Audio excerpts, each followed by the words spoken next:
Greetings and welcome to the United States Transhumanist Party Virtual Enlightenment Salon. My name is Gennady Stoliarov II, and I am the chairman of the U.S. Transhumanist Party.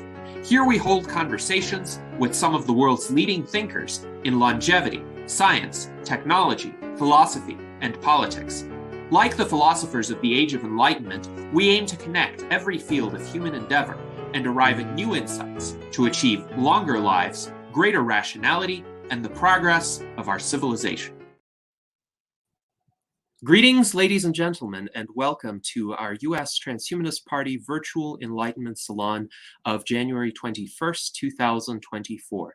Today we have a fascinating conversation in store for you on philosophy, on longevity, on various interdisciplinary questions that I think form essentially the essence of the kinds of discussions we like to have at our virtual enlightenment salons. Before we delve into our salon, I would encourage everyone who has not done so yet to vote for Tom Ross, our U.S. Transhumanist Party presidential candidate, in a poll that is hosted by the Free and Equal Elections Foundation. You can go to vote.freeandequal.org and cast your ballot. It is a ranked choice voting poll where you can select up to 6 candidates. We would encourage you to rank Tom as your first choice because the top 6 winners of this poll will qualify to participate in the February 29th debate that will be hosted by the Free and Equal Elections Foundation in Los Angeles. And we think it would be a great opportunity to get Tom onto that debate stage. So today we are joined by our panel of U.S. Transhumanist Party officers, including our Director of Visual Art, Art Ramon Garcia, our Director of Longevity Outreach, Ben Ballweg, and our Legislative Director, Jason Geringer. And our guest today is Amy Baum. Amy is a modern-day philosopher who is spirited by curiosity, truth-seeking, and creating. Growing up in a big family and having a background in childcare have provided her with unique perspectives on social sciences and the human condition. She graduated in the field of audiovisual production and journalism, often covering topics within the sciences and the longevity space for over a decade. So, Amy, welcome to our salon. And to begin with, could you please tell us a bit about your intellectual journey, how you became involved in the field of longevity and some interesting experiences you've had in that field, perhaps some people you've had the opportunity to meet and gain insights from. Let us know essentially how you got from the beginning to where you are right now. Wow. Okay. Well, thanks for having me. Intellectual journey. It's interesting. Growing up, I was seemingly struggling with academia. I failed kindergarten twice, if that's possible. Apparently it is. So they held me back, first grade as well. They wanted to hold me back, but I realized at that point it was ridiculous. Had ADHD, dyslexia, other things. Eventually learned to read and write, which actually, I think from struggling in the beginning, it was kind of what motivated me to be as curious as I was and want to pursue, more academic knowledge and being able to read and write even stronger and challenge myself from, having struggled with it in the beginning. And so from there, it was always, I was always curious about all kinds of things. I was experimenting, always learning. And then it occurred to me to go to school for journalism and audiovisual production because I wouldn't have to abandon, or it seemed like I wouldn't have to abandon any of these various interests that I was dabbling in. And I could kind of have also that rush of being able to be in a different environment and be outside sometimes, inside in different places on a different day. It wasn't a 9-to-5. It wasn't the same place every day, the same people every day, which would have been very limiting for me and my restless nature. And so it finally occurred to me to do this. I could talk to all of these smarter people, and I didn't mind being the least smartest person in the room as long as I was still learning. So went to school for AV, which also helped foster my creativity as well, which I didn't want to abandon. So again, it seemed like the perfect amalgamation of things together to go to school for. Shortly after graduating, I was working with the Libertarian Party. At the time, I was the secretary of the Libertarian Party, which is actually how I met Bill Falloon. I met him through his sons, and they were sort of interested in libertarian philosophies or somehow engaging with them due to their endeavors with fighting the FDA and so forth, as you know, for medical sovereignty and so forth. And they said they needed an AV tech over at the Church of Perpetual Life. For those of you who don't know, it is a foundation, a science-based church in South Florida, funded by Bill Falloon, and even helped, Aubrey de Grey helped initiate it as well. And they do have a prophet, Nikolai Fedorov. Maybe some of you know him. He is a futurist. I think he was a self-proclaimed transhumanist technically. He was But a Russian cosmist. This was kind of before transhumanism became a philosophy. But yes, he was a proto-transhumanist, at least we like to call him that.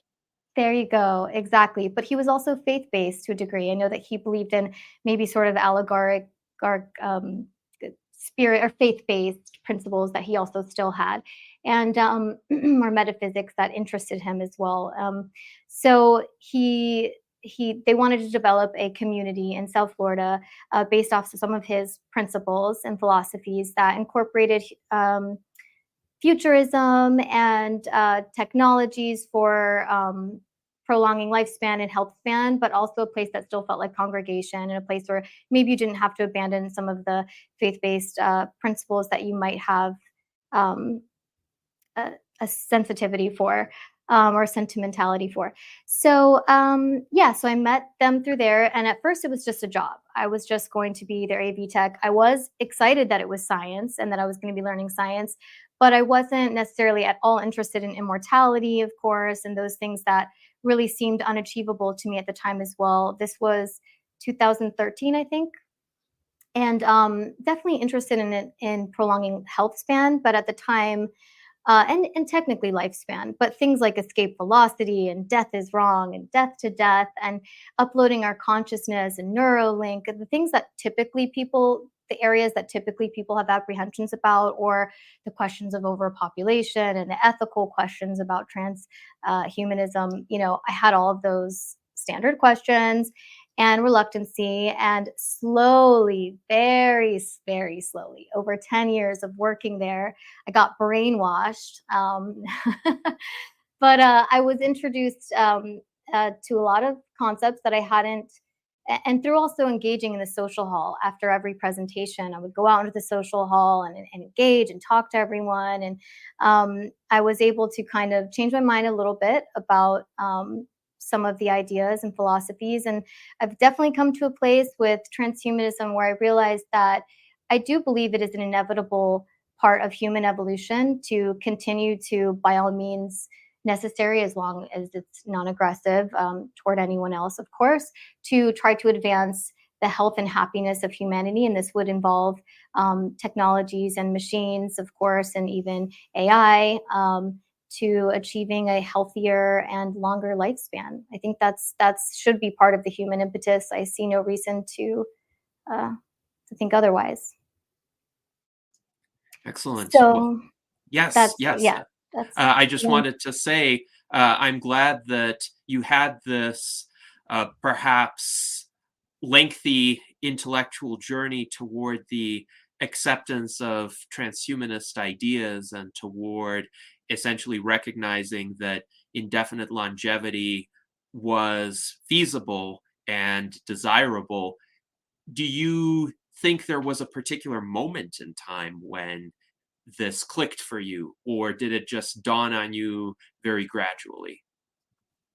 Um, I would say it was probably more gradual, and honestly, I think that's also because I think so many people in the space, and without making this seem like I'm being negative, but a lot of the conversations I would have with people in the longevity community did seem to be, they were less neutral in terms of joining mysticism with science, or spirituality with rational, you know, um, more science-based, like using the scientific method, whereas embracing certain unknown concepts that are mysterious. And there was definitely a very like reluctancy to consider the unknown elements of human consciousness and areas that are considered maybe spiritual or pseudosciences that I've actually spent a lot of time with that really interest me. And I found that, I guess, maybe a little boring. Psychedelic topics. I felt like there was a lack of experience with having these lucid states, or having a psychedelic journey, or a journey where they were able to, or a transcendental experience. And so I felt like maybe there was a disconnect there, and that was, and it seemed almost like, okay, is this movement just for the self? Is this just like a the individual experience of how can I expand my abilities, my mental abilities, and enhance my mental capacities, whatever, and also physical and so forth, for the physiological evolution and so forth. But rather, I never really heard a lot about ways to eradicate, the issues within humanity that are just based on survival, that could, once we eradicate those mortality issues, whether it's medical and injury and so forth, or for eliminating catastrophe and accidents and all of this through technology and through AI and so forth, so would still again be aligned with transhumanism. Once we are closer to that goal, it's going to make more sense for us to evolve as a species to be closer to a more altruistic species. We won't have to, rely on some of these impulses and some of these decisions that we have to make that unfortunately are, unfair to either other species or to the planet, to other people. I feel like I got sidetracked from what I was saying, but how I came to change my mind. Yeah, so it was slowly over time that I realized, regardless of if I felt like I was relating with the average person I was speaking to in the community, about their interests, about um, consciousness beyond this physical form and so forth, that ultimately, and as a libertarian, I was never going to stand in anyone's way, anyways. But it started to make more and more sense to me that this was an inevitable part of human evolution. And I just started to get more excited by it. I also think with getting older, naturally, I think when you're younger too, you feel impervious to consequence and you have less of an abundance of caution. It's kind of just like, that more fervor of youth. When you start getting older and feeling like, damn, I'm running out of time for this, or I'm running out of time for that, which I didn't think was going to happen to me, like for me to actually change my mind for those reasons. But I did, because it seems ironic that the more sapient we become, the more wisdom we gain, the more peace we finally have from these traumas or other things we've gone through, is also at the time we're at this pinnacle of like more peace and more wisdom than ever. But it's also around the same time that we are having, health degeneration to some degree, whether it's our joints or even our eyes from staring at our phones all the time, or the list goes on. And I thought, how unfortunate and how ridiculous. Why would we evolve to be where we get better and better, mentally, spiritually, even with the information that we get to finally learn about through these new technologies that enable us to learn new things, and to also be more resourced, right? As we get older, maybe your 40s, 50s, you finally have more resources to go on this vacation or to do these hobbies that you wanted to do, but at the same time, you're not as healthy. Even with the advancements we're making with health, it's still inevitably you're not as healthy at 45 as you were at 25, most likely. And so I thought that's unfortunate. That doesn't make sense. And it would only make sense for sentient beings as humans to continue to try to change that and make it to where we can have longer, healthier lifespans, and happier ones, where we didn't have to feel like as soon as we got to the best part, it was also starting to become, we had to fight for it to keep it with all the supplements and this and that. And I didn't like that. I was like, why shouldn't we use science to fix that? Yes, absolutely, absolutely. And it's interesting, a number of things you said resonated with me. First of all, I didn't exactly fail kindergarten, but I absolutely hated kindergarten in Belarus. It was most certainly the worst educational experience of my life because of the strict regimentation, the bullying, and the Mm. indoctrination into not quite Soviet propaganda, because the Soviet Union had already fallen at the time, but Belarusian nationalism, which was pretty much about as bad, if not worse. At least Soviet ideology was a bit more cosmopolitan. But I still detest kindergarten, and I don't think children should be sent there. Uh, Another Well, we're area. doing it wrong, but yeah, yeah, I have a lot of ideas, but I don't want it for the sake of brevity, since we have so much time, I won't go into that topic, but yeah, I have my theories about that. Yes, another area of similarity, of course, is libertarianism. So I was part of the Ron Paul revolution in Yeah. 2008 to 2012. I actually helped to elect the delegation from Nevada that then went to the National Convention, the Republican National Convention, and refused to cast what would have been the deciding ballot for Mitt Romney. And that was when the Republican establishment insiders changed the rules to essentially heavily favor the presumptive frontrunner. And their Mhm. reaction to Ron Paul was the reason why Donald Trump actually got the nomination so easily in 2016 and 2020, and seems to be poised to get it again. They were so afraid of Ron Paul that they essentially removed all of the safeguards that would have prevented Trump from sweeping the nomination. So at that point, I, of course, quit the Republican Party. I was only an instrumental Republican to vote for Ron Paul.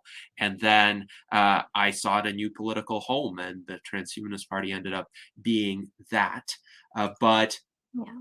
I also think that what you stated about the tragedy of life, and the fact that once we get the opportunity to really experience or undertake some of the most interesting or important endeavors in life, our health begins to fail. I've heard it said that in the course of a conventional human life, one can only have 2 out of 3 attributes at a time, which are time, money, and energy. So when one is young, Mm. one has time and energy, but no money. When one is middle aged, one hopefully has some money and still some energy, but no time. And when one is older, perhaps retired, one hopefully has money and hopefully has time, but no energy. And that is the tragedy, that Mm. we can never truly fully actualize our potential while we're in this state. And we Right. need to overcome aging. We need to reverse the course of the diseases that will otherwise afflict us in order to have a truly fulfilled life. We cannot have it with conventional lifespans today. So I wanted to ask you a few questions about essentially some of your thoughts on more fundamental philosophical questions, and to see how you arrived at your appreciation of longevity, perhaps in conjunction with these ideas. So I think we've had these conversations before. I'm certainly more of a materialist than you are. So I think material things and physical phenomena exist, but I also think that consciousness exists, and it's a product of our physical processes. So we do have this inner subjective experience that is very real. And in my view, it's an emergent property of the physical. Now, what do you think exists fundamentally? And if you think something besides the material realm exists, what is it, and how do you know or have reason to believe that it exists? So, I actually probably agree with you more than you think in terms of fundamentally the source of many of these transcendental or metaphysics concepts do break down to a physical explanation to some degree.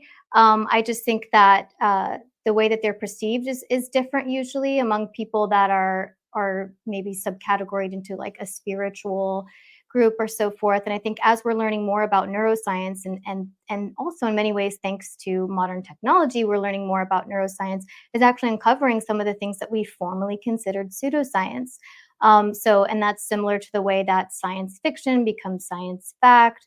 And I think that a lot of things we were debunking as pseudoscience, we will see being reintroduced again, that we'll be re-examining as new technologies emerge. And I have a whole bunch of reasons to suspect that, which hopefully I can segue into that. But yes, I do believe in, or at least I do consider, of course, many different concepts about consciousness in terms of mastering um, uh, mental forces, not just material elements, and considering um, the things like, quantum entanglement. We've accepted that to be a fact, right? This is something that is not considered a theory. This is a fact. But when we look at things like the observer effect with the double slit experiment, I mean, this was debunked, and I think that was partially due to people misunderstanding observing really been meaning in physics, meaning the ability to measure something. But I think we'll be able to revisit things like that in time to see that there the the propensity that human beings have to influence matter, either with their thoughts or with even intentions. Um, and that's why I brought up quantum entanglement. I'm probably jumping around, but existential questions make me do that. But so yeah, so I definitely I don't disagree with you that there are many of the things that were typically thought of as esoteric, alchemy and so forth, have been demystified through science by introducing new technologies with how we study them and gauge them. But something to consider is, it seems like oftentimes when we develop, let's say a new telescope, all of a sudden we have new information and we say everything we thought is now wrong, and we have to take out this whole part of this textbook, or at least a good portion of it was discredited or challenged. And so sometimes what we believe to be true, or we consider to maybe be true, is really only as thorough or reliable as the tools in which we have to examine them. And as transhumanists, I would hope that that can always be remembered, is that as the tools and the technologies are evolving, that we can always remain open to rediscover things that we formerly thought were fact. And I think all science should do that. Another good example of that, I think, is so beautiful, which again, these were former alchemists and natural philosophers from 14th century and beyond: Galileo, Leonardo da Vinci, Isaac Newton. I mean, these people were connected to the universe in almost eerie ways. I mean, it seems like they just downloaded data from the universe to understand and invent the things that they did. This is predating some of the technology, and even predating calculus and predating the things we had to observe these things. And then even their stories of how they gained knowledge and access to this knowledge would sometimes sound like what we would call pseudoscience, because they would say, it dawned on me, I just considered this, I just considered that. I was out in nature and I experienced it, I felt it. And Albert Einstein says, the intuitive mind is the master, and the rational mind is but a faithful servant. But it seems as though in society we have forgotten the master, but honor the servant. And this was Einstein. And now, granted, intuition, I'm sure, again, one would have a propensity to break this down to and explain it through the neural architecture, memories, and so forth. But I do think that it becomes more nuanced. And again, matter. I love things like somatics, which talks about how vibration is responsible for matter taking shape, and looking deeper into these concepts of what really is the source, right? Every time we're using science to find a culprit, to find the end result and definition of this or that, we're looking for the source, and the source for that source, which ultimately is God, the source. And then that goes on a whole other existential journey. One more example, sorry, I'm on a tirade, but I love the example of Leonardo Bruno, was a cosmologist in Italy, I think 14th century again, and he was being heavily 16th ridiculed. century. He was, Oh, yeah, I love Giordano how Bruno. Donati's Didn't he always get burned? Yes, he did get burned at the stake because Wait, He, no, let me tell the story because yeah. that's part of the sort of bridge. Mhm. So yeah, so he was being heavily ridiculed for a lot of his theories, obviously going against the Catholic Church and what they believed to be true about the Earth being not only the center of the solar system. This predated the solar system, so they believed it was the center of the universe, that perhaps was all that existed. So of course, it was very scandalous for Bruno to come out with these other concepts and these other ideas. But then, so he was imprisoned first of all for spreading these, scandalous, blasphemy, and in prison with no access to any books, to any machines, to any technology. He didn't even have a way to write down notations of his ideas, but he did have a small cellular window tilting up toward the night sky. And he claimed that it was in prison, this was published, that he was able to suddenly understand that the sun was the center of what was possibly a solar system. And I forget the word for this invention, this idea, the elliptical, or not Heliocentrism? I'm sorry? Heliocentric. Yes, it's Yes, heliocentrism. he invented heliocentric theory, yes. So, and then getting out of prison, instead of saying, oh, I'll keep my mouth shut and stay out of prison, of course, what every great scientist would do is say, no way, I have an idea. And so not only did he have this idea, but I think this is a great example. And yes, he was eventually burned alive for exposing this idea, because he was so passionate that, this might be the truth, and that the truth being ultimately what was most important here.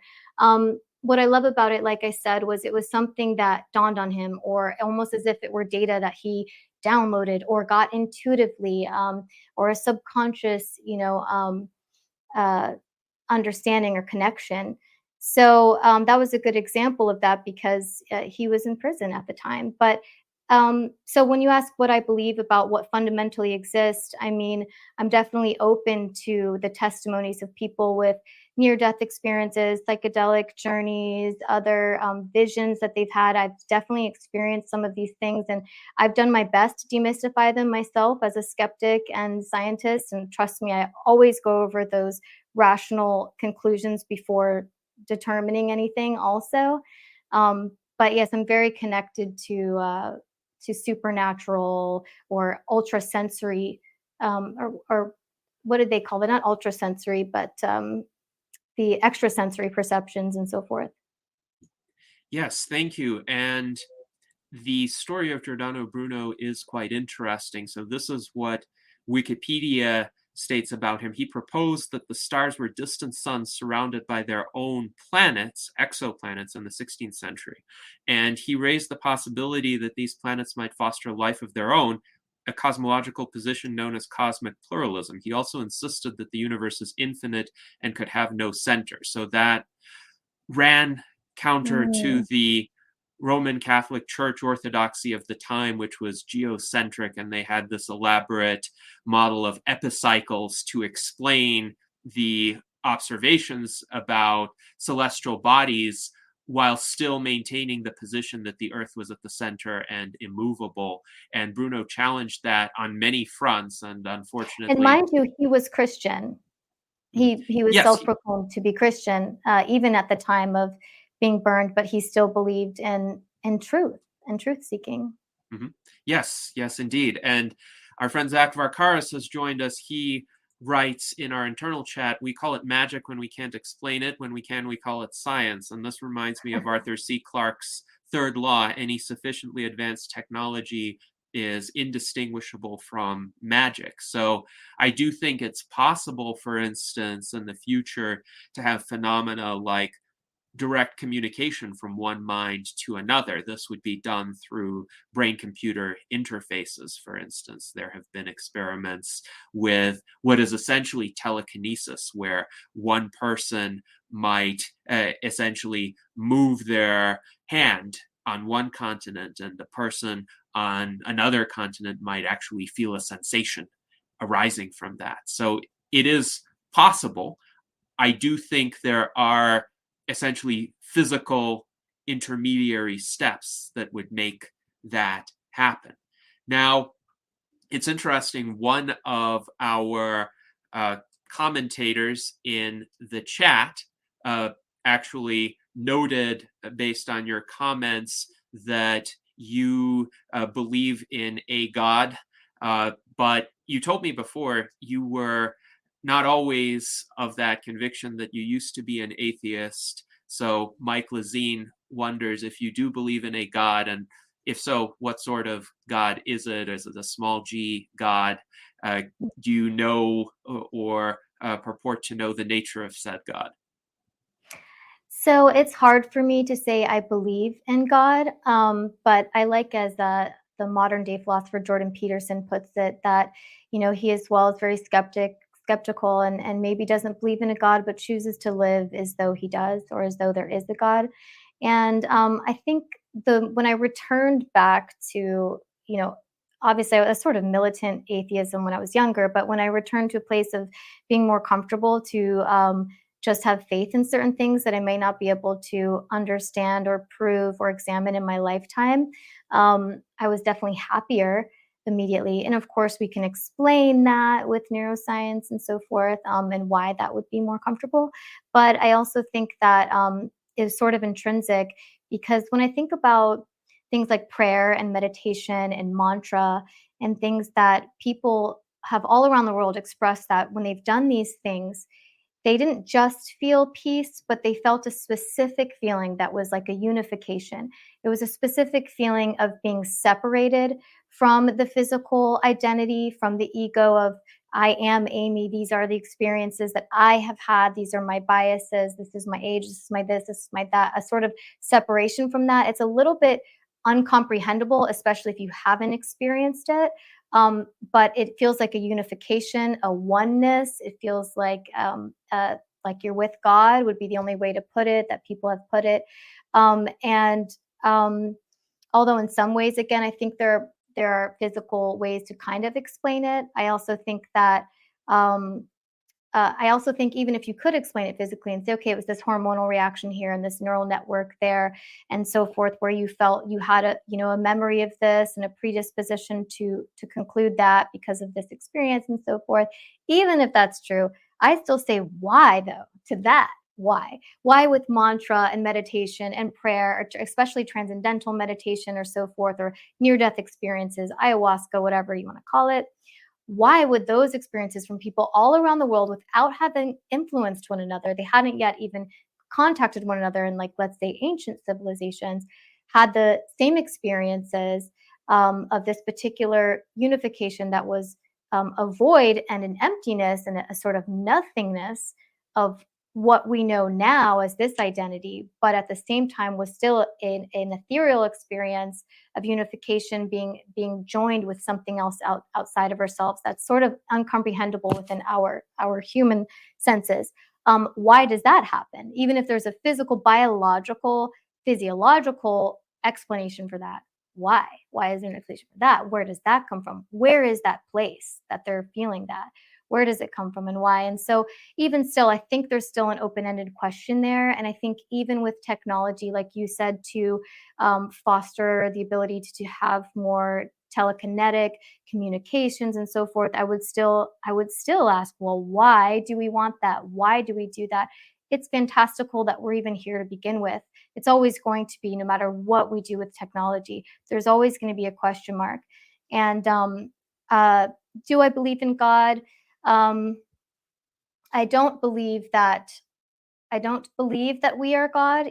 I do believe that it is our duty as humans to continue accelerating evolutionarily as much as possible, to be more and more capable and more in the image of God, so to speak.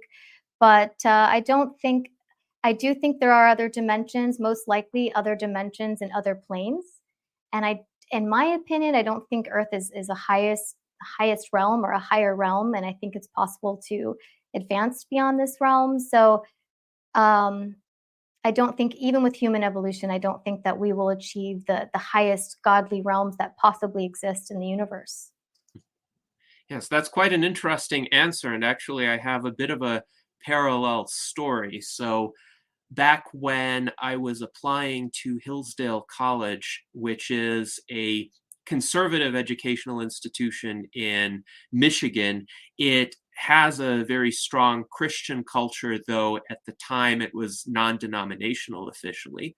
And I Mhm. was being interviewed for a merit scholarship. And I was in this room with essentially a committee of professors. And mostly we talked about economics and history. And I provided quite a strongly enlightenment oriented set of responses to their questions. And one of the professors, the professor of theology, asked, well, what room does this leave in your worldview for God? And I didn't want to say outright, I'm an atheist and materialist and I don't believe in God, because even though I understood my audience and I wanted to give a kind of softer answer that might be better received. And I said essentially, well, according to most Abrahamic theologies, God made man in his own image. So should we not strive to become more like God through improving ourselves and through advancing science and technology and essentially creating better lives for ourselves? And what I didn't realize at the time was they might have thought, is he a Mormon? Because that is actually very much aligned with Mormon theology, as we discussed previously in our salon with Carl Youngblood.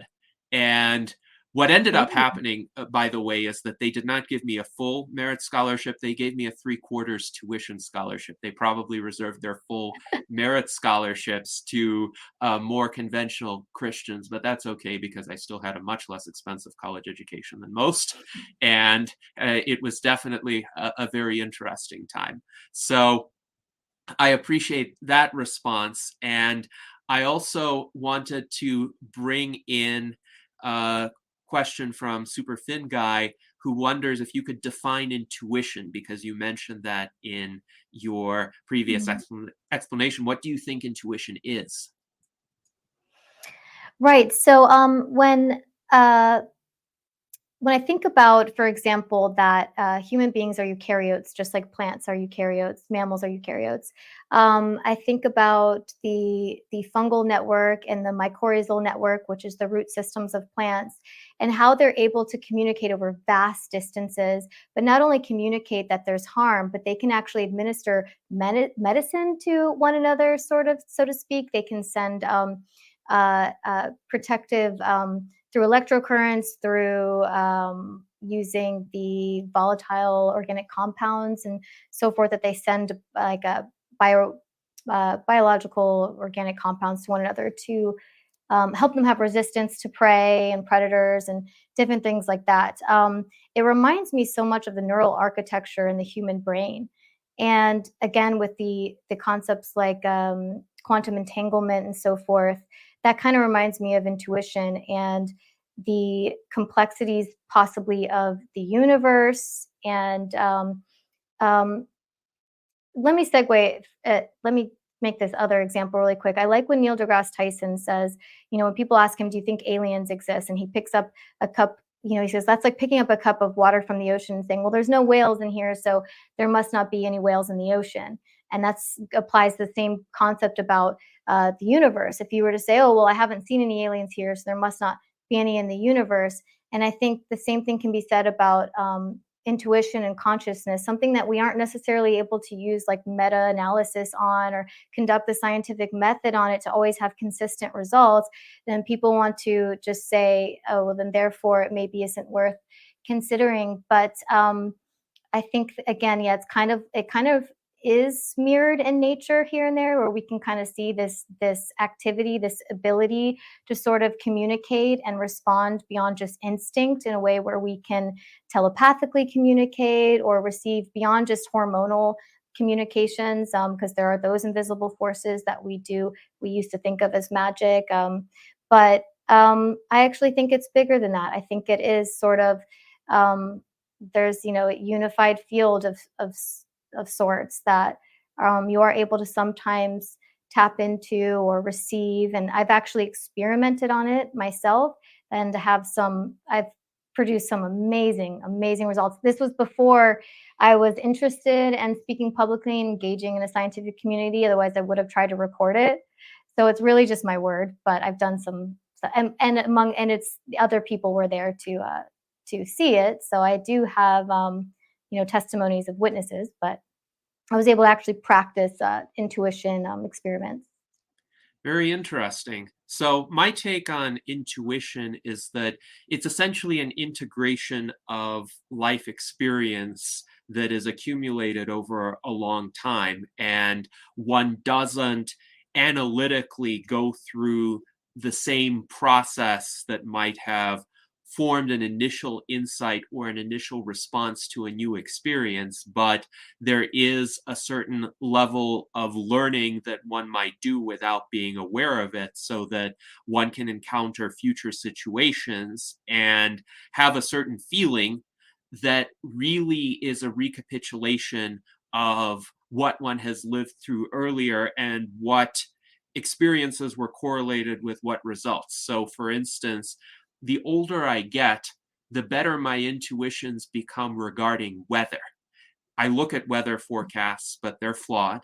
And sometimes I get a sense just looking out at the sky, at the clouds, and considering essentially the situations I've been in. I don't go through this explicitly, but sometimes I get a bad feeling that the weather will turn bad. And this is important for me because in the parts where I drive, if the weather is bad, one could get stranded, one could get into an accident. Or if I go on a lengthy trail run, for instance, I do not want to get stranded in bad weather.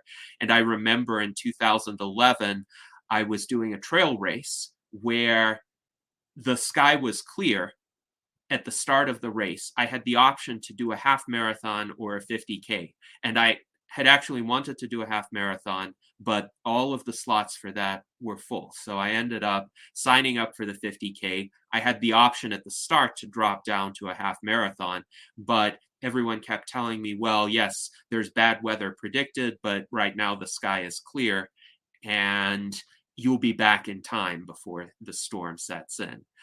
So I decided to go with the 50K.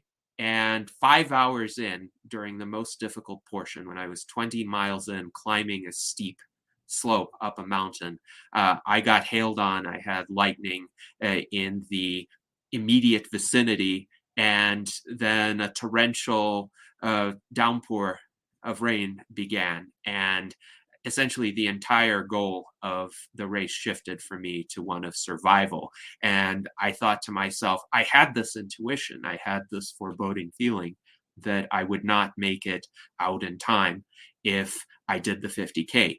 And I pushed through. I made it after 8 hours to the finish line. But it led me to recognize at the time that I'm actually old enough that I've had enough life experience that these kinds of integrations that my mind performs, often subconsciously, could actually be useful guides, and I should listen to them a bit more instead of just looking at the immediate empirical evidence and making logical deductions from it. But it's not really something that I was prone to doing initially. When I was in my teens and early 20s, I would just solely consider what my rational mind told me, the explicit evidence before me and the deductions that I could draw from that evidence. And now I think the intuition is a bit more of a useful guide. I still think it's emergent from essentially life experience and physical phenomena.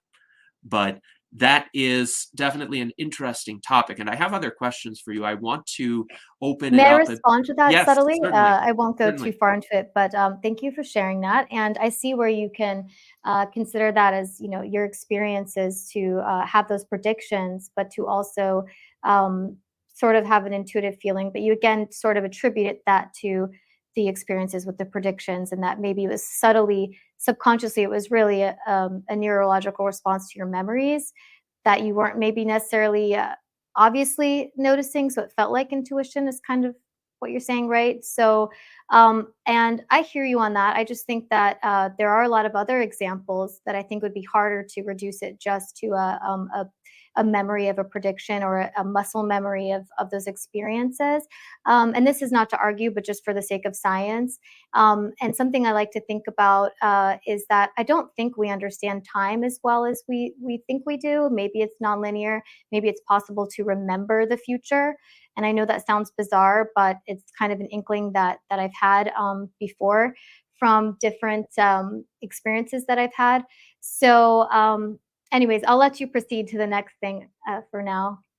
Yes, this is an interesting conversation, and we could pick it up a little bit later. Art Ramon writes that subconscious processing seems like the root of intuition. And yes, I would agree with that. So, Art Ramon, I'll give you the next question or comment.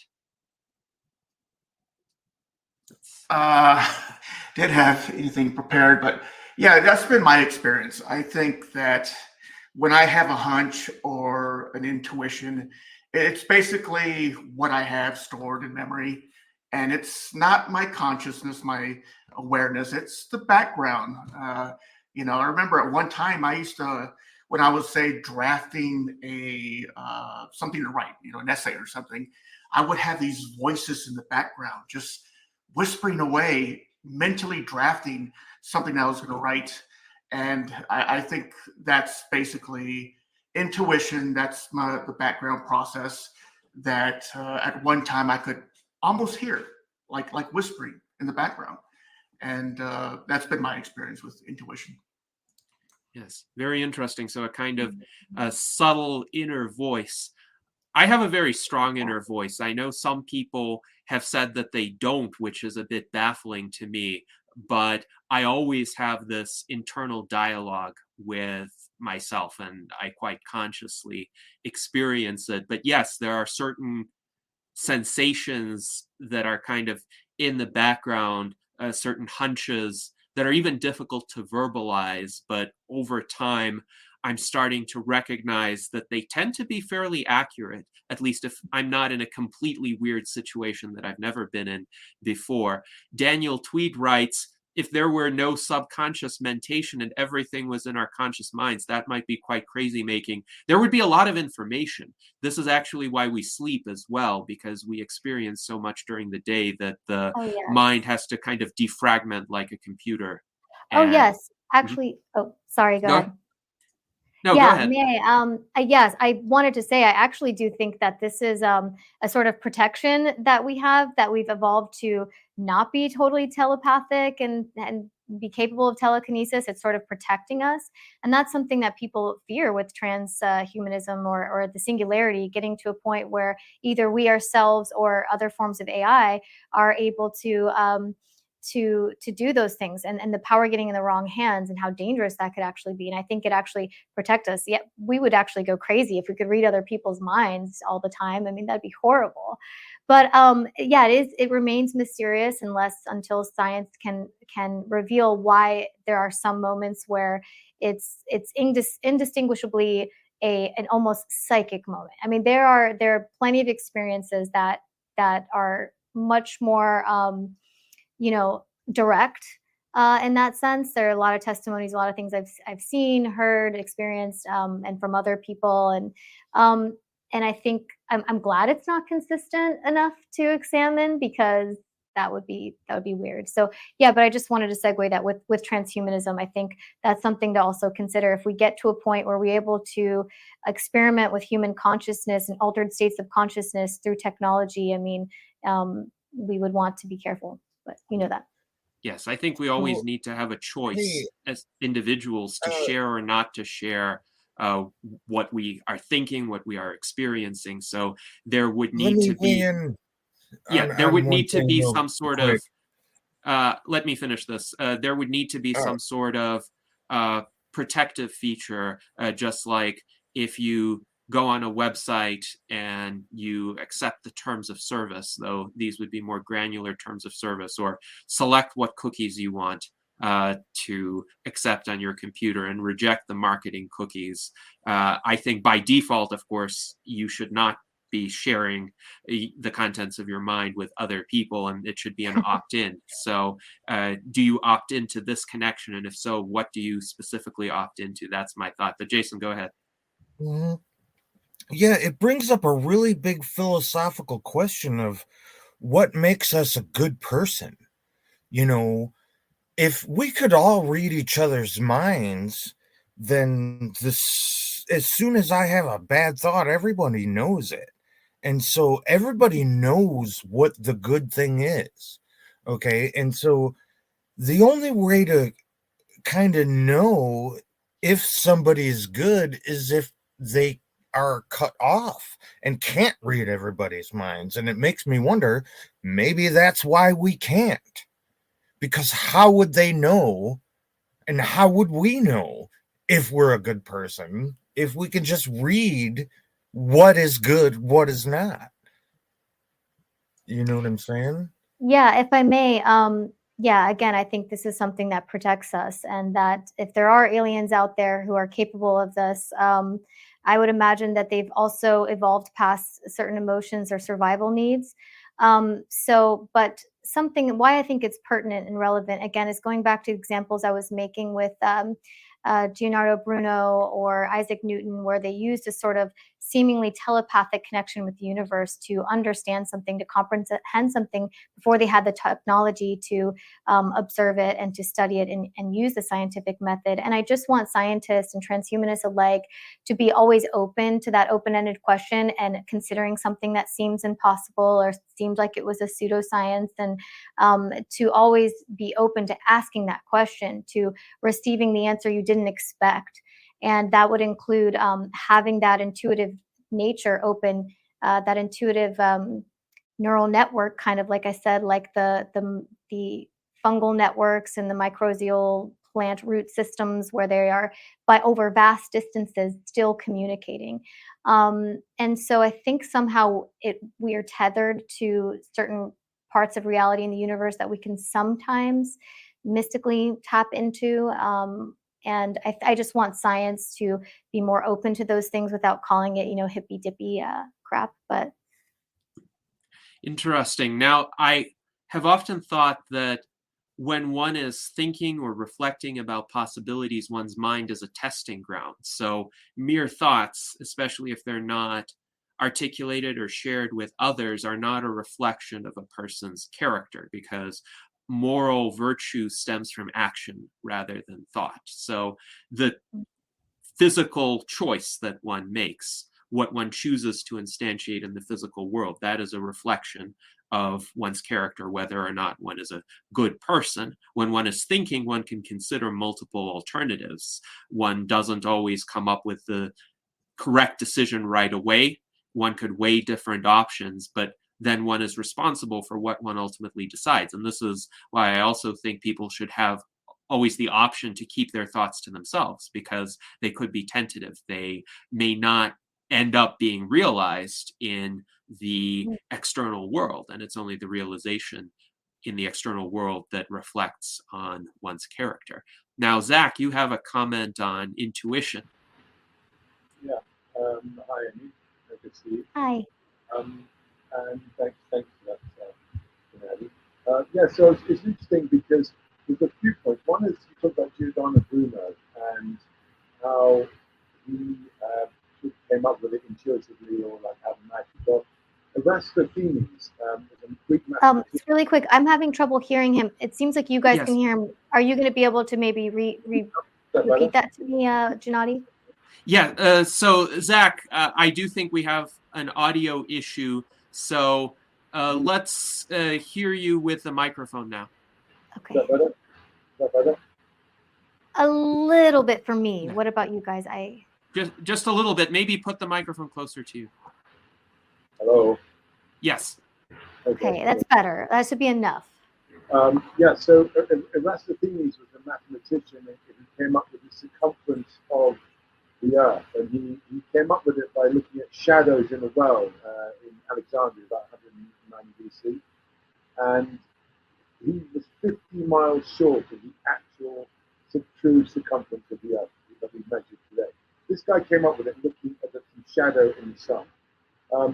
If anyone been into the deep ocean and no sunlight there, you can see the sky at night in a way you can't see in modern light, because we block everything out with light. And the reason I say that is because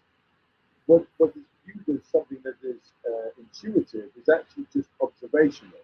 So then I think the next thing then is to look at, well, intuition is such that you have these signals that you are born with naturally.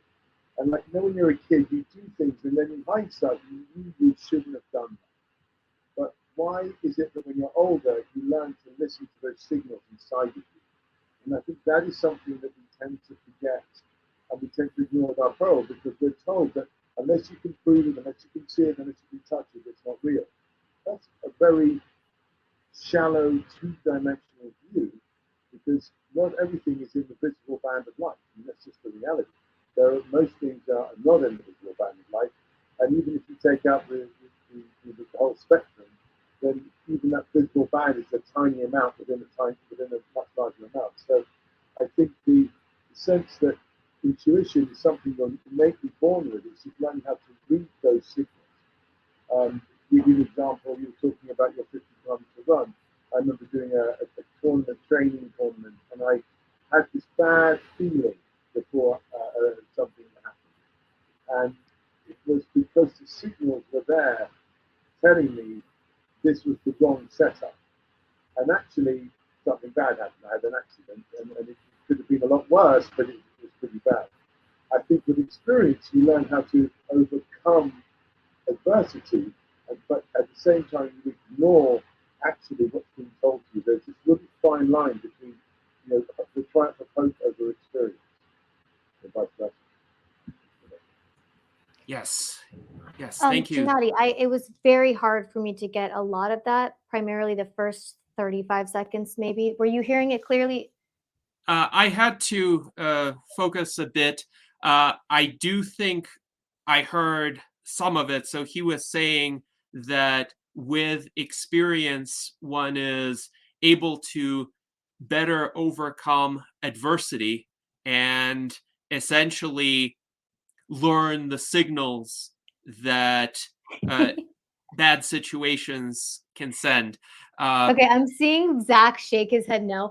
And No? Zach, to be clear, I did hear you expressing an experience you had with intuition, the foreboding feeling, and then something happening, and about the why it would be relevant to learn how to read these signals and how. But I did miss some of that. And I also want to say, did you say in the beginning about Giordano Bruno that he was using shadows, examining shadows to come up with his hypothesis? Yeah. Can you hear me now? That's a little better. It's probably clearer, but I'll type it out. It'll be easier. Okay. Yeah, my story, from what I remember about Bruno, was definitely something I read and listened to from Neil deGrasse Tyson. So it's not something I studied a lot. I'm sure he did use shadows and tangible forms of examining his theories, but I do distinctly remember there was also in prison when he didn't have he may have been observing shadows at that time, but I thought I remembered it being published that he himself even expressed it as a sort of ethereal, mystical knowing that he just gained access to, sort of. But maybe there's more to it. I'll type up the question. It'll be easier. Okay. Thank you. And I'm suddenly hearing you slightly better now. But I would like to hear more of what you're saying about intuition. All right. So we'll await Zach's insights. He will type them up and I will read them out. But now let's go to Ben Ballweg. Thanks for being here, Amy. I would ask about how you got as involved in politics as you did to become the secretary of the Libertarian Party, how that whole progress happened.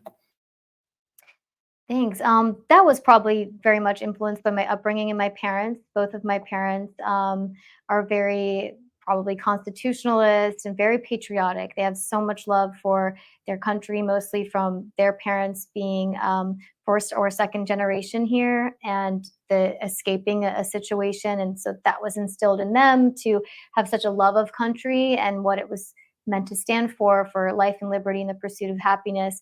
And so I was definitely indoctrinated with, how honorable that is and how that should be protected. So that was definitely a big part of my culture. And then, for me, it was definitely Ron Paul, this iconic figure that was saying the things we were thinking. He did a filibuster on the Federal Reserve.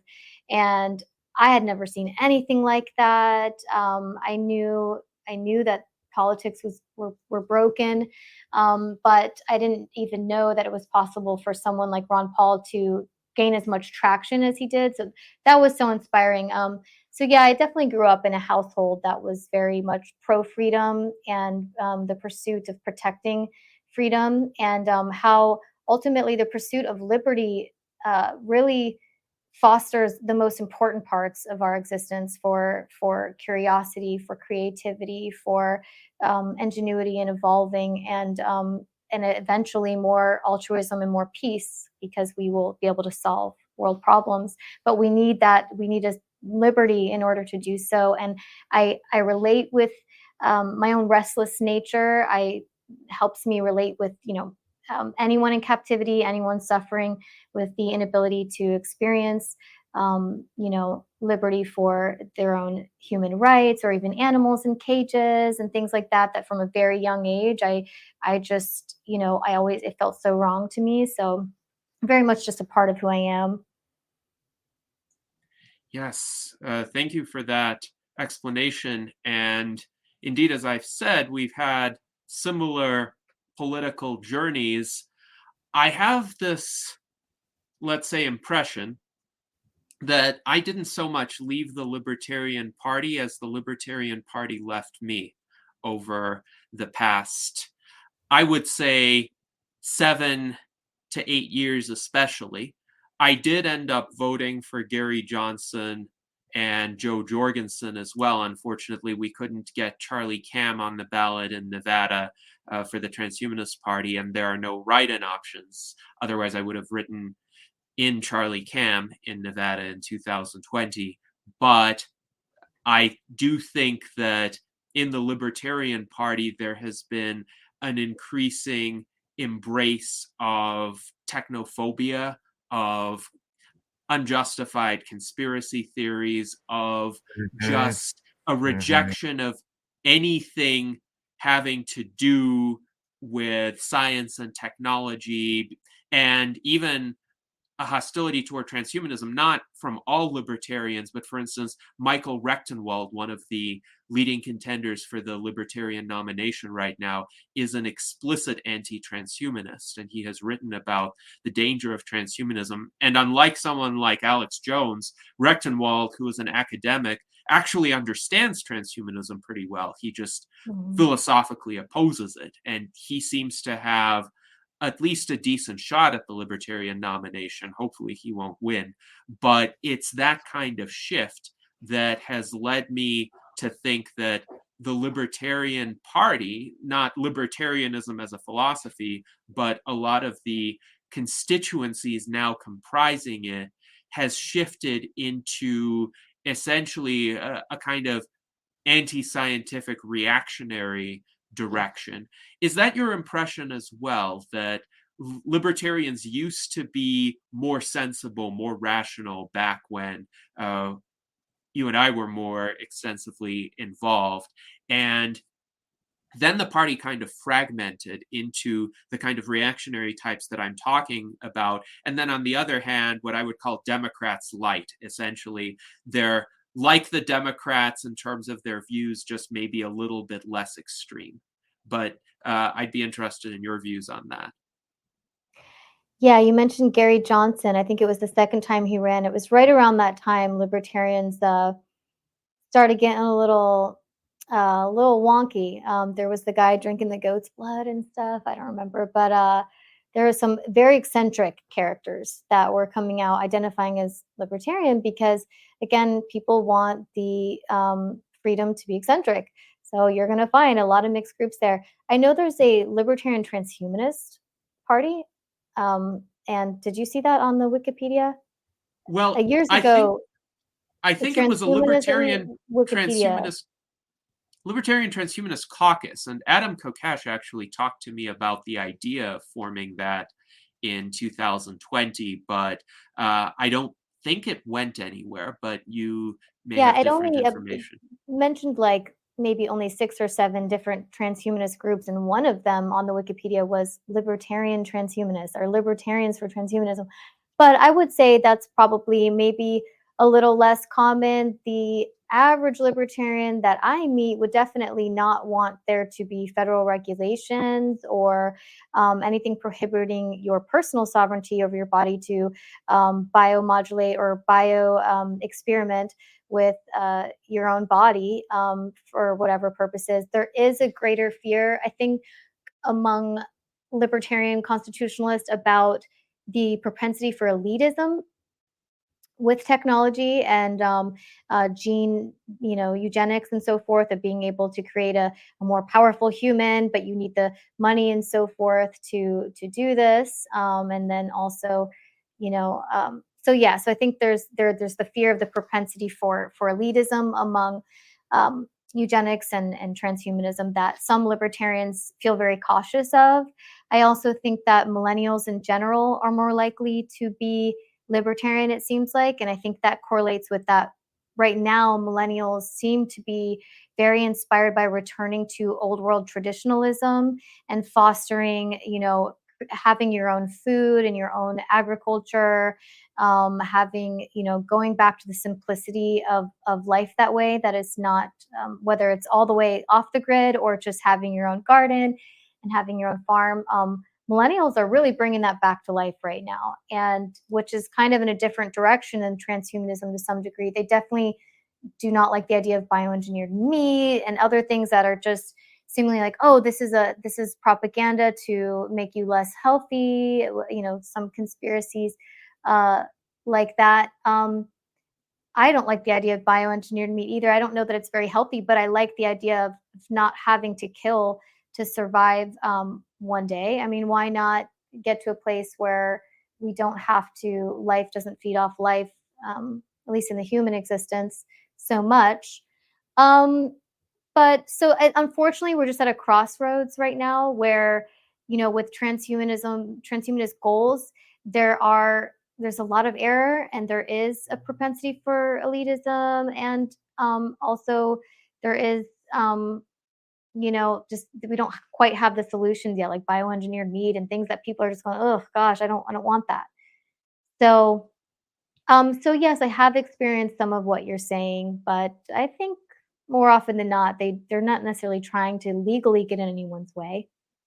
Yeah, and I don't think it's so much legal as it is rhetorical. So I would love to have bioengineered meat. I am not a vegetarian, but if I could purchase a 3D printed burger in place of a burger derived through conventional means, I would do that if I even had to pay twice as much, for instance. And the reason I would do that is not solely because of ethical considerations. I would like to think that something I eat did not result in the death of an animal, but that is, I would say, of secondary importance to me personally, and there are different views among transhumanists about this. I would say bioengineered meat would be biologically identical to the meat that we or many of us would consume today, but it would be cleaner, because who knows not only what these animals were exposed to either in a free range setting or in captivity, but also right now the techniques of factory farming introduce health hazards that I think could be readily avoided with bioengineered meat. So I am of a very different view from the kinds of libertarians you described. I also find it rather unfortunate that many of them seem to have this elitist association with transhumanism, as if we have anything to do with, say, Klaus Schwab and the World Economic Forum. There is no tie there. I mean, Klaus Schwab has his own ideas. One can debate whether they're good or bad, but there are a lot of libertarians who unfortunately kind of lump everything together and call it transhumanism, even though it's not. And no actual transhumanist would espouse those same ideas. Now, I'd like to weigh in real quick. I think a simpler explanation of why the libertarian split is just because a simple truth of politics, and that reactionary politics works. It's effective when you use emotion and when you are willing to be the shock jock just for the sense of, shocking. That's, and we went over this with Ben Zion, and we don't want to go that route. And that's like the right wing route, where if there's pressure because if you fall out of line, they will like come for you and pressure you, and it's a whole political tactic. And they probably did it because it's effective, and in that they are right. That the form of politics is effective. Whether or not that's ethical, I don't think so, and I would rather go Gennadi's route. And so I'll hand it back to you there, Gennady. Yes, I hope we No, can inaugurate a yeah. different approach to politics that is more effective than the shock jock tactics. And what Jason was referring to was a certain individual who tried to introduce that within transhumanist discourse, and we reacted rather strongly against that, fortunately. But Amy, please go ahead. In response to the question you asked me, yeah, actually, when I shared that I was going to be on this podcast on my story, a libertarian friend of mine responded, and if you're watching, hi. And he said, "The transhumanists, you mean the depopulators? I can't believe it. You got to be kidding me." And I was like, no, if anything, they are definitely not on board with the theory that we're overpopulated. If anything, most transhumanists are accused of contributing to overpopulation one day. That's the concerns like brilliant Elon Musk and other people have with transhumanists. So it was funny to see that his idea right away was, oh, the depopulists.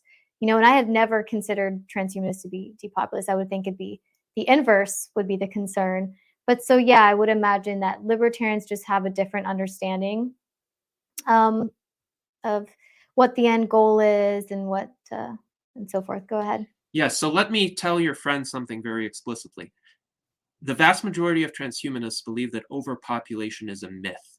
It doesn't exist as a problem. We want to extend existing human lifespans, and we are not concerned about people having too many children. In fact, many transhumanists think the opposite is a problem, that we may be facing a demographic collapse unless we radically extend human lifespans.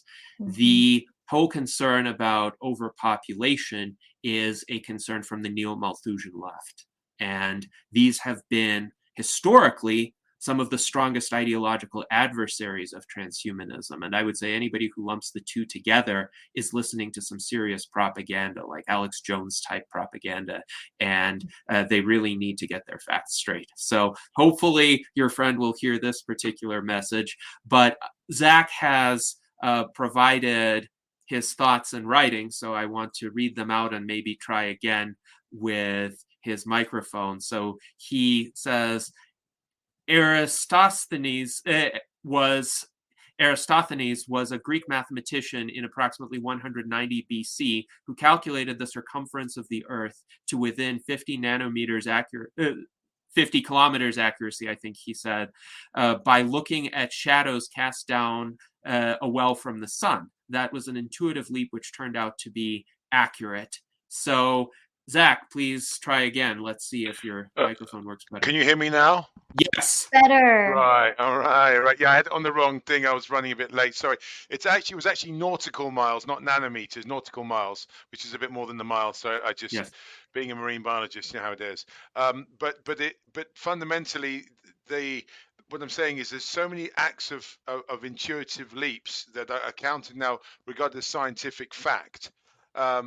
I mean, even in the area that I work in, which is, molecular biology and stem cell stuff like that, a lot of the things that have been done that are working, that we work in, everyone after the event says, yeah, I planned it all along and I had it all structured. That's BS. And really what they actually did was they took a leap of faith, and they discovered that from that leap of faith, it became a statement of fact. And I think that's what I mean by intuition. And very often things, for instance, as I was saying, with intuition, you have the signals and they're given to you at a very early age, but you just don't know how to interpret them and read them. And when you're a girl and you do it, you're a hysterical woman. Oh, it's hysterical. Oh my God. If you're a guy, you're not being manly enough because you're in touch with your emotions. So you can't win. But fundamentally, those emotions are inside us all. I'm sure many of us have had this, and I'm not going to go into too many details, but moments where you wake up in the middle of the night after dreaming of someone that you maybe haven't seen for a long time, or someone you've maybe not even met, but it's been a friend of a friend. And you wake up and you look at the clock or something like that, and then you discover that day or the day afterwards that person died. And you've gone through this whole person's life. Why would you have that connection? What is that reason? It's something that we cannot explain, but it exists. So it is in the realm of magic before it becomes the realm of science. Magic's a lot more fun. And so, you have that essence where, okay, well, what do we do with that?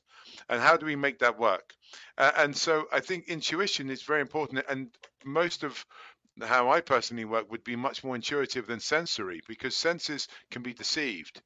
We can make visual illusions. That's why we shave beards, or that's why we wear makeup or wear clothing to make us look slimmer or bigger or fatter or shorter, or whatever it is. Those are illusions. Those are sensory illusions. You have to look beneath that, and that's intuition, in my opinion. And I think that's something that's important.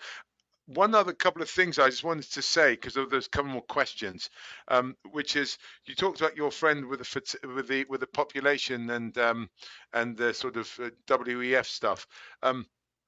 We do have a demographic collapse. I work in the fertility area of science. We absolutely, Japan is losing 800,000 people per year to death. Now, the question is, do we get out and go forth and multiply like the good old days, or do we accept that we have to do a compromise between living longer? Because back in the old days, when you were 50, I mean, I see you say you're 52, right? Well, mate, you're only 10 years away from death in 1960, right? So, but you're intending to live another 40 years. 50 years, probably 100, almost 60 years. So if you have those 60 years, okay, well, let's just take it with 50 to begin with. Be happy with 50 and work out the other 100 after that, okay? So if we look at that, you have to have the ability to maximize those pieces of your life. So your person who's talking about transhumanism, well, you know what? I bet your friend, he wears glasses or he has clothes. Well, he's transhumanist then. Does he cut his hair? How dare he cuts his hair? That's transhumanism, because he should be in a beard, running around and just grunting in the jungle. Otherwise, he's a transhumanist. We're all transhumanists, because we're all trying to improve ourselves in some way or other. And I think also the other thing as well is that anyway, that's my piece. That's it. I'm not going to say anymore. But Thank you. I love that. That was cool. Yes, Yeah, thank you, cool. Zach. I always. Oh, sorry. Go first. You started first. I will just provide a few resources on this. So Max Moore has an excellent essay from 2005 called Super Longevity Without Overpopulation, which I would encourage everyone to read. Our Transhumanist Party Vice Chairman, Arin Vahanian, has an article from 2021, a bit more recent, called The Overpopulation Myth. And then Steve Hill and Elena Milova from lifespan.io wrote an essay in 2019 called Will Increased Lifespans Cause Overpopulation, where they essentially went point by point through the arguments of those who are concerned about overpopulation in what I would consider to be a rigorous and objective way. So these are good resources, both for people who are concerned about overpopulation and for people who misattribute that concern to transhumanists. But Amy, please go ahead. Okay. Yeah, thanks for sharing those articles. I wasn't going to say anything too mind-blowing, but in response to Zach, I always hear when people are talking about the future of science and how excited they are for it, I hear a lot of times people say, that's why, science fiction becomes science fact. And isn't that cool how what was once on Star Trek is now real? And I think that reminds me of the Picasso quote where he says, if you can imagine it, it exists somewhere. And that excites me about intuition, and how does science fiction become science fact? Is it because we first imagined it? Is it because we first even considered it and played it out and rehearsed it and in a magical way? Yeah, and I love what you had to say about actually the senses can be quite deceptive, and whereas the sort of sixth sense is maybe even more reliable at times. And a lot of the biggest scientific breakthroughs happened to a person who was more receptive to that sixth sense experience.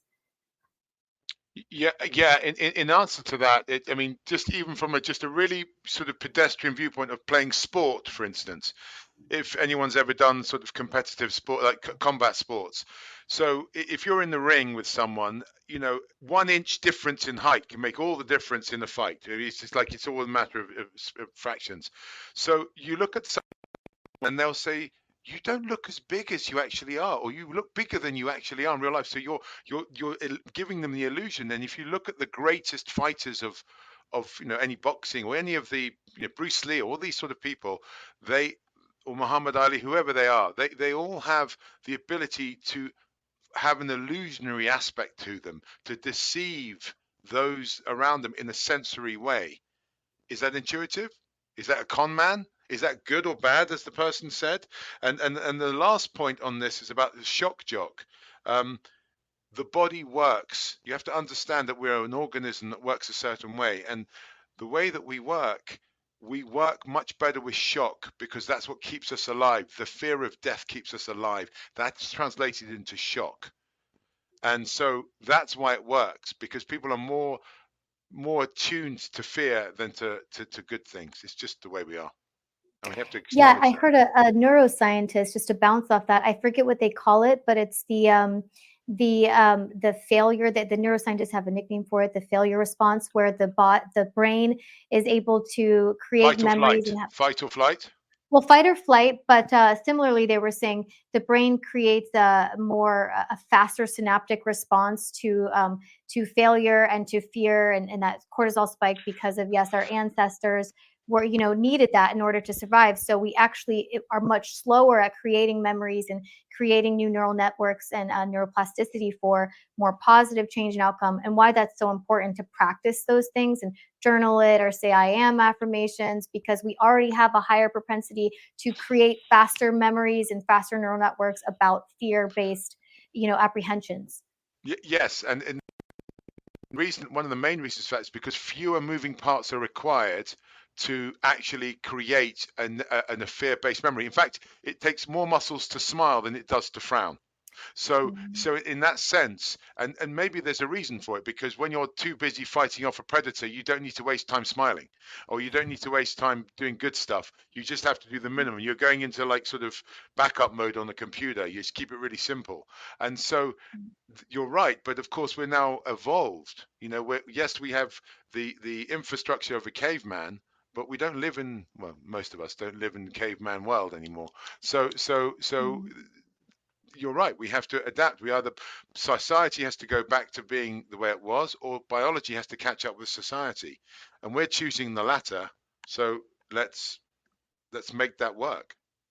If I may bounce off that one more time, is that this is another great reminder for neuroplasticity, and how doing these exercises for longevity and health spans regarding mental health and so forth, and reducing mental fatigue with these harmonizing practices, be it meditation, but also I am affirmations, and creating that habit of being in a more positive mind frame.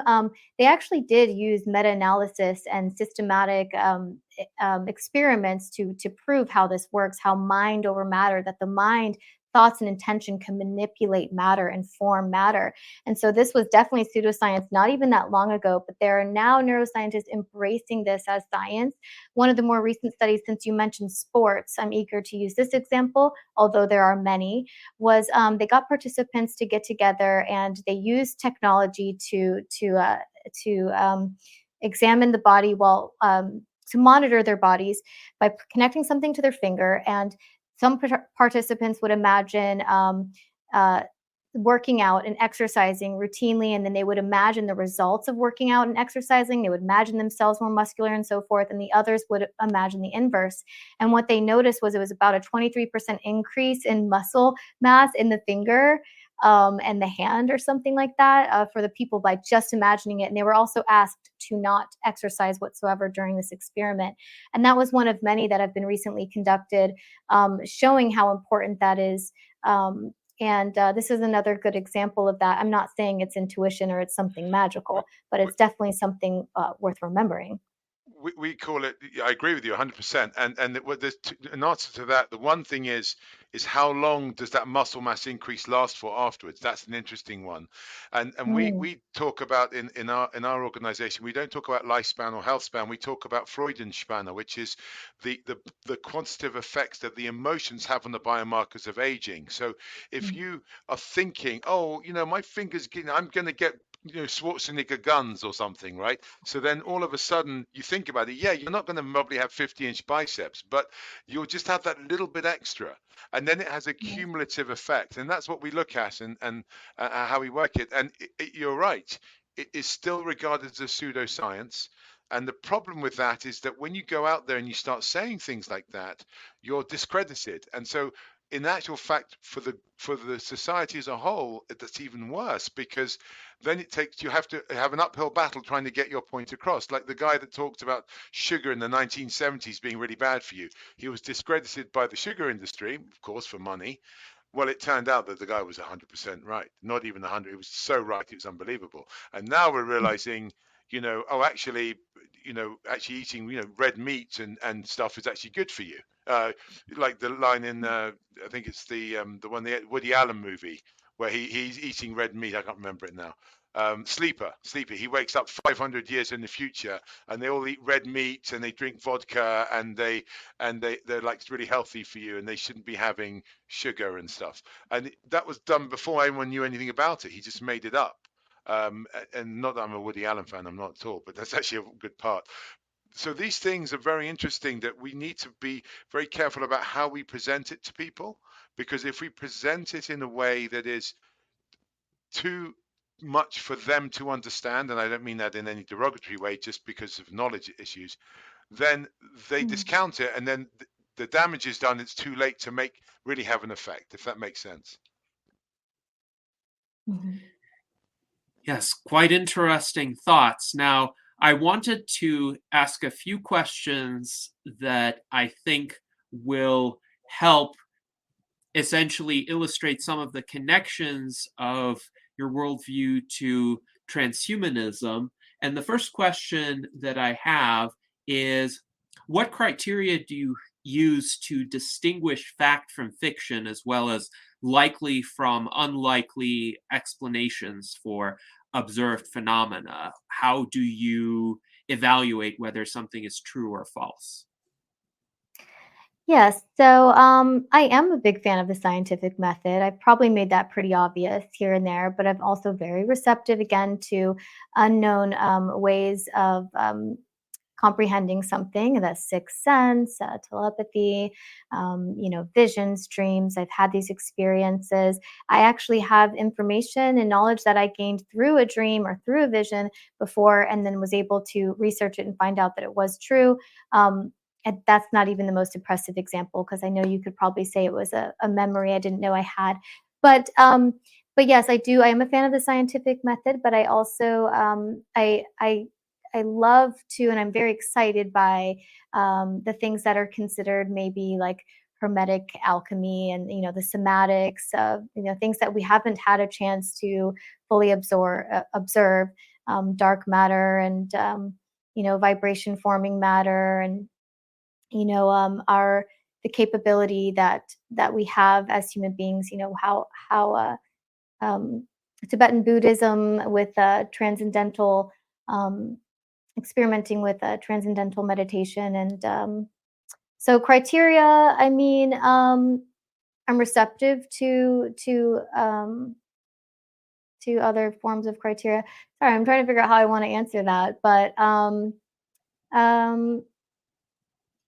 Perhaps a better way to phrase the question would be, is there some set of, let's say, red flags or signals by which you would conclude that a particular proposition is false. So you said you're open to a number of possibilities being true.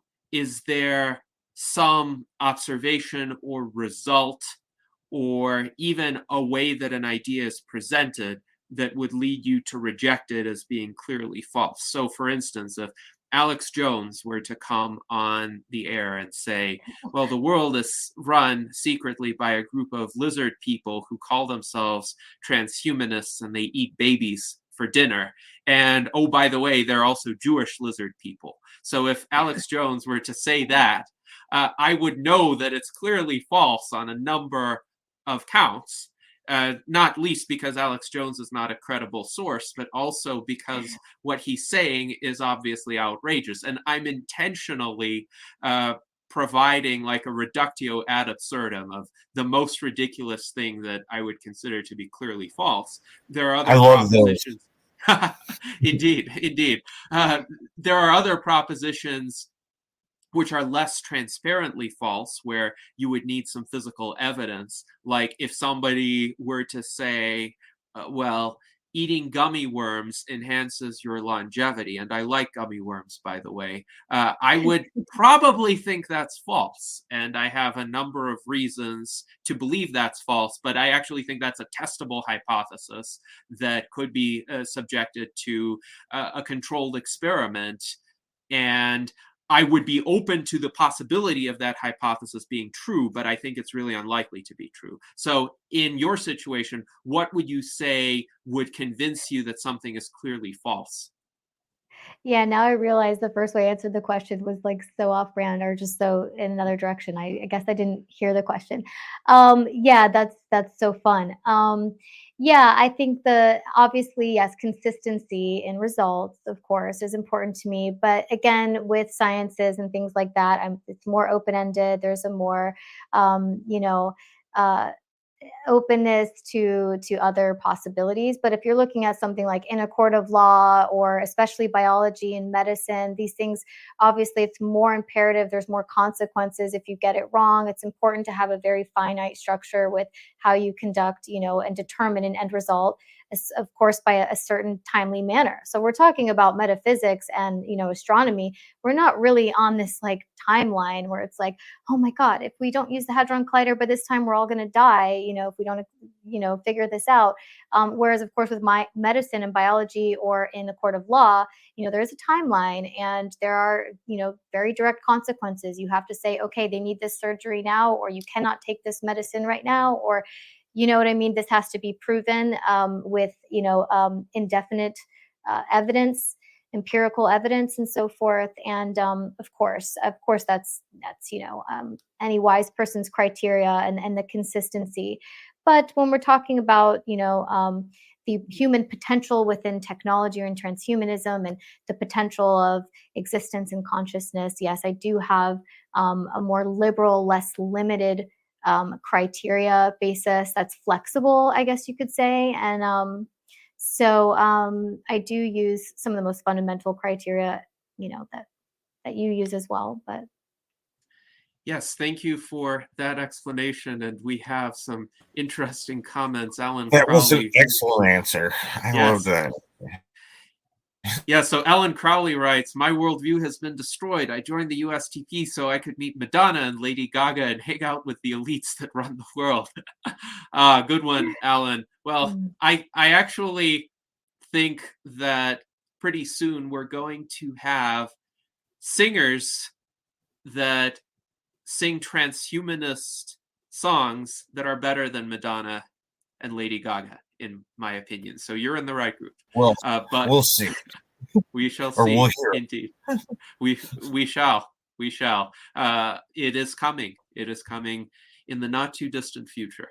But anyway, to follow up on my question, in terms of your worldview, do you have a specific creed or set of principles that you follow? Or is your philosophy or worldview, however you might call it, more open-ended. How would you address that?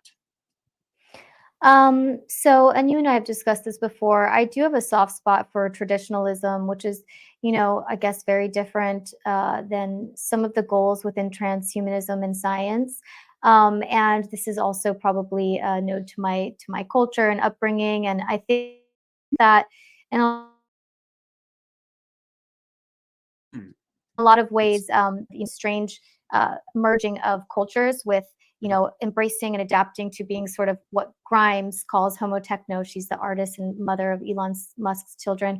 She calls us, so we're at the stage of homo techno, where we are, just kind of merging from old world ways as Homo sapiens to transhumanism.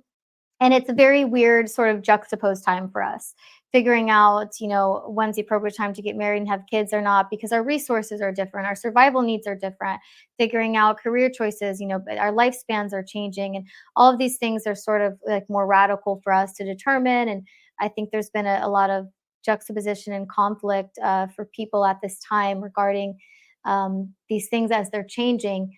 And I do have a soft spot for some traditionalism culturally. I was raised Christian and I love being a part of that culture with my family. I don't want to argue with them. I just want to pray with them. I love them. I think it's beautiful. I think these things are really healthy. So that is definitely a part of my life. Another creed would definitely just be self-awareness, the philosophy of always being on the pursuit of self-awareness, whether or not you have a strong inkling or strong passion about philosophy and arguing and having these, big debates with scientists and philosophers. That doesn't have to be your personality, but just for health and happiness, I would recommend, really getting into your identity and understanding yourself and using different tools to do that, to look at the hand you were dealt and find the aces that you might have, because there's always going to be obviously some bad cards and some bad things that happen to you or will happen to all of us, tragic things. And it's to be able to identify your aces, identify yourself, and work on that, and always try to improve. Loving compassion. As a science community, when we think of love, we often think about oxytocin. We think about the neurological response. Where does it come from? What is love? We know that oftentimes it is oxytocin, because people that love you can do terrible things. But I also think on another scale, love as a vibration, as something beyond our comprehension, might be a life force, might be a more of a graduated place that we experience. That would take probably a whole other episode for me to talk about that. I guess that would, ancient cultures with, those theories. So yes, compassion, loving kindness, and just practicing that, and embracing more your culture, not trying to change your parents, not trying to change the people that disagree with you. If they're, obviously if they're standing in your way politically and legally from certain goals, it's a problem. There's always the politics, but at least in your interpersonal lives, for me, I think just that love and understanding and peacefulness. Peace is definitely one of my creeds. Yes, peace is a good ideal to strive for.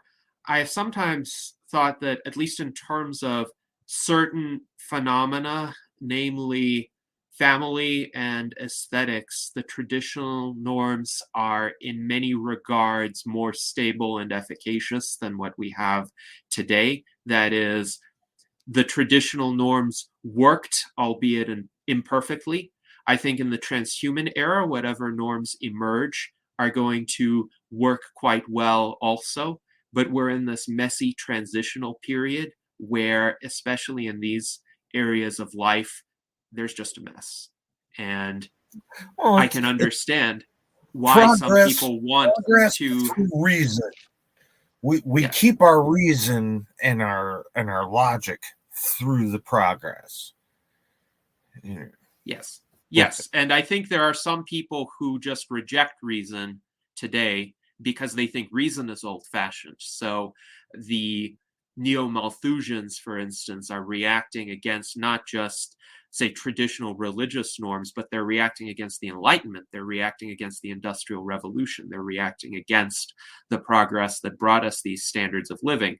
On the other hand, what some people might consider traditional today was actually profoundly liberal and progressive back in the 18th and 19th centuries with America's founders, for instance, and creating a country based on a set of principles rather than ethnicity was genuinely quite progressive and groundbreaking at the time.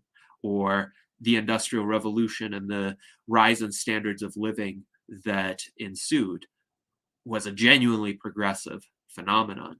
So I do think that we need to maintain a confidence in progress, but to some people that today might look remarkably conservative because we are preserving a set of ideas and approaches that have been around for a while now, but they're continuing to work their way through our society and hopefully still improve our lives, even though they're facing with resistance. And And yes, that's the thing. We're going to have to decide what is human. Sooner or later, we're going to have to decide what is human and what isn't, and it's going to be interesting. well, the Transhumanist Bill of Rights, I think, is a good start in terms of that discussion so that we can try to be inclusive and preserve what is valuable about humanity while also extending certain rights and ethical treatment to other sentient entities that may reach those capabilities of sentience. So I think this is a good bridge to the question that I think will interest a lot of our audience. And where would transhumanism fit into the worldview that you articulated? How would you essentially close that loop, so to speak, and bring all of the ideas that we discussed today back to or into transhumanism? Yeah, so firstly, I think it's definitely succinct in the sense that transhumanism does aim to create more harmony within the human experience and the human condition by solving the problems within medical needs and catastrophes and um, things that are, dangerous and, you know, unjust and so forth. And so once we're able to, I think I said earlier, eradicate some of these problems that cause, illnesses and so forth. Like you said, if you wear glasses, you're a transhumanist. If you have a pacemaker, you know what I mean. And long ago we lived to be 20 years old. Now we're living to be 75. This is all due to that advancement, to that progression that we're continuing on. So I think that creating more harmony does part of that goal lies in the pursuit of advanced technology and advanced human production. But I do think that with my worldview, I sometimes wonder if if I'd like to see more people of science and particularly that are interested in like you said earlier, that we'll have singers that sing better than humans. We'll have the advanced transhumans singing better.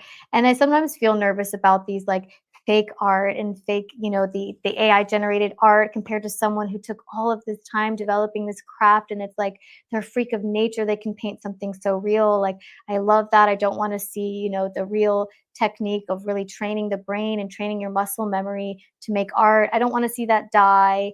And, to me, that's so beautiful. Like that's what's human and that's beautiful. And, I have those opinions, but I also think that transhumanists with those goals of like advancing to have all these talents and just have supernatural like intelligence and so forth. Sometimes I wonder if we should focus more on solving the problems within health and longevity and accidents. Making cars and planes safer, making medicine more thorough, and so forth instead. And then in terms of like consciousness and exploring consciousness and exploring what we're capable of learning and how we learn and, neuroplasticity and so forth, and how we apply what we've learned and so forth. I'd rather maybe we should take more of an organic approach with that first and learn more about the unknown with that and the things that we consider pseudoscience with that first. and find our humanity in that, and be more open to hearing about the testimonies with near-death experiences where people who had dementia and so forth were suddenly lucid in their near-death experience. People that were blind could suddenly see, and explaining these things, and becoming more acquainted with that part of humanity and acquainted with this part of existence. And I wouldn't want to just like skip that part, like in the way that allopathic medicine sometimes gets that wrong, right? And just skips over, there's these other solutions. They say, oh, we'll just cut out her uterus instead, when really there was these like, other solutions to begin with. And I'm aware of the natural fallacies. It's not always true just because it's natural, it works. That's not true either.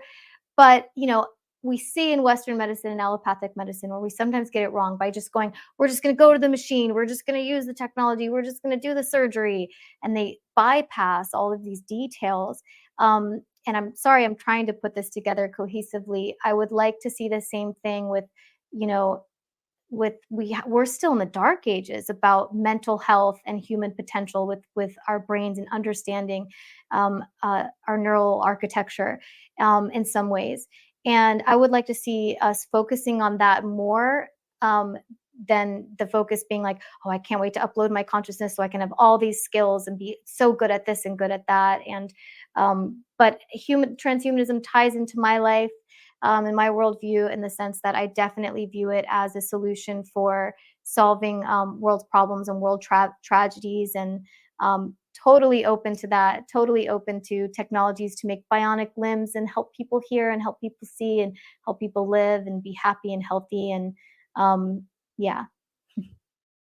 All right. Thank you for that answer. And Jason says in our internal chat that he agrees with you, but he also likes cool stuff. So he's going to just keep making cool stuff. And one of these, let's say, cool creations that he has made recently is a song called Transhumanist Believer. You can watch it on his YouTube channel. And I would call it a human AI collaboration, because I understand that Jason wrote the lyrics and he put together the sequence of images and animations, but the voice is AI generated. So there are many potential creative endeavors where humans are still going to be significantly involved, but AI enables or amplifies our capabilities in ways that we wouldn't be able to attain otherwise, maybe because it's too expensive to hire a singer, for instance, or because there is a certain skill set that the unaided human faculty cannot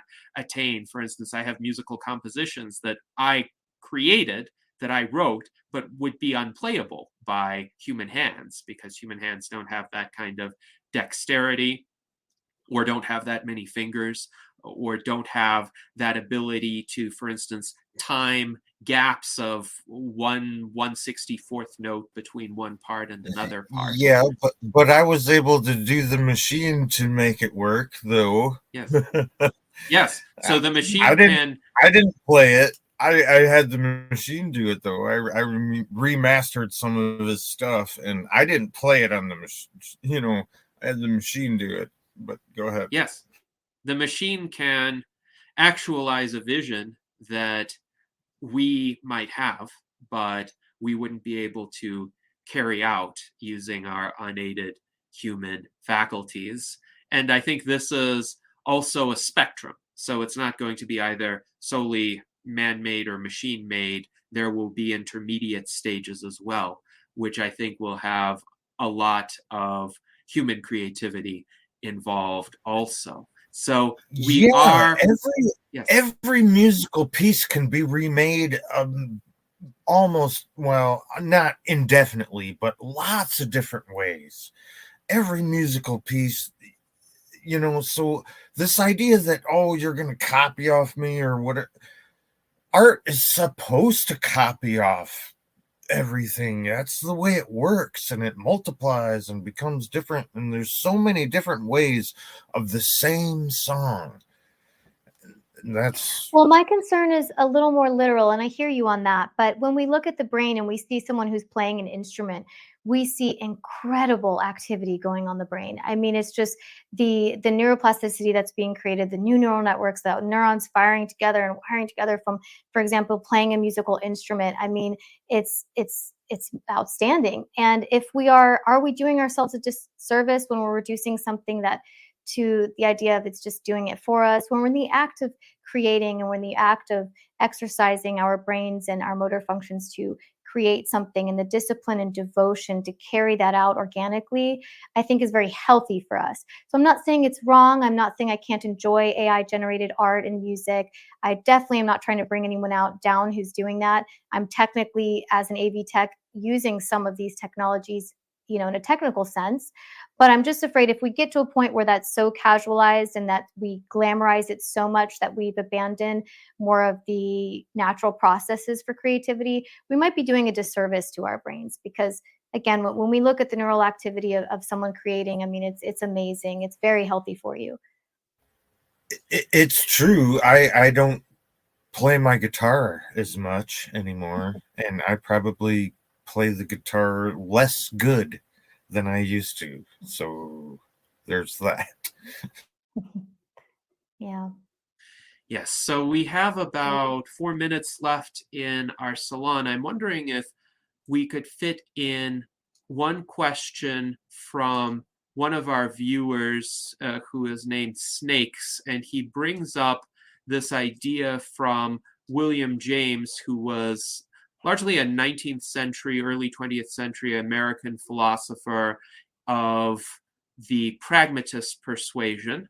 And he wonders, Amy, are you familiar with William James's evolutionary argument against epiphenomenalism? In Snakes' view, it proves that consciousness is fundamental and one of the forces of the universe. Have you come across William James's argument? I'm not recognizing it by name, so I will definitely have to jot that down after this. It might be something that I remember, but no, thank Okay. you for that.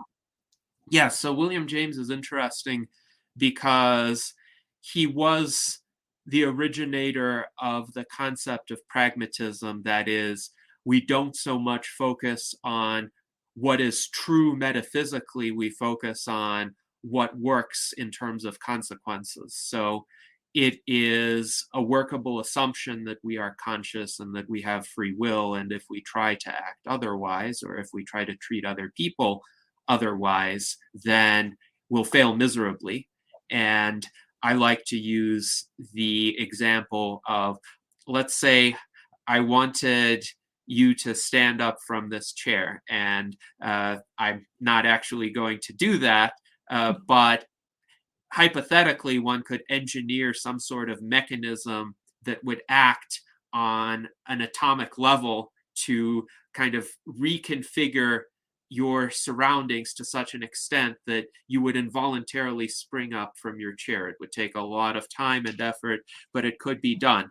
Or one could just kindly ask you to stand up from your chair and assume that you are a rational, conscious, volitional entity who could be persuaded to do that. What would work better? What would be more effective? So that's the pragmatist philosophy. And I think for all practical purposes, having the assumption that we are conscious and that we have free will is what works better to bring about the desired consequences.